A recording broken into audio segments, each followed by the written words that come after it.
নোয়াখালীতে ইসলামী মহাসমাবেশে লক্ষাধিক ধর্মপ্রাণ মুসলমানের সমাগমে হিজবুত তাওহিদকে কালো তালিকাভুক্ত ইমান বিধ্বংসী জঙ্গি সংগঠন উল্লেখ করে সংগঠনটি নিষিদ্ধের দাবি জানানো হয়েছে। ১ আগস্ট শনিবার দুপুরে নোয়াখালী জেলা স্কুল মাঠে হেফাজতে ইসলাম বাংলাদেশের তত্ত্বাবধানে জমইয়াতুল মাদারেসিল কৌমিয়া নোয়াখালী লক্ষ্মীপুর ও ইসলাম বিরোধী কার্যকলাপ প্রতিরোধ কমিটির যৌথ উদ্যোগে আয়োজিত মহাসমাবেশে বক্তারা এ দাবি জানান। ওর বিরুদ্ধে আন্দোলন করে সংগ্রাম করি, তার বাংলাদেশের কোন জায়গায় কাজ করবে এরকম কোন জায়গা বাংলাদেশের জন্য থাকবে না।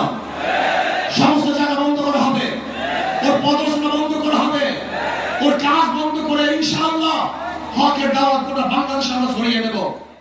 ইসলামী মহাসমাবেশে প্রধান অতিথি হিসেবে বক্তব্য রাখেন হেফাজতে ইসলাম বাংলাদেশের কেন্দ্রীয় আমির আল্লামা শাহ মুহিবুল্লাহ বাবুনগরী। তিনি অভিযোগ করে বলেন, ইমান বিধ্বংসী জঙ্গি সংগঠন হিজবুত তাওহিদ সেবার আড়ালে সুকৌশলে হাজার হাজার মুসলমানকে ইমান হারা করছে।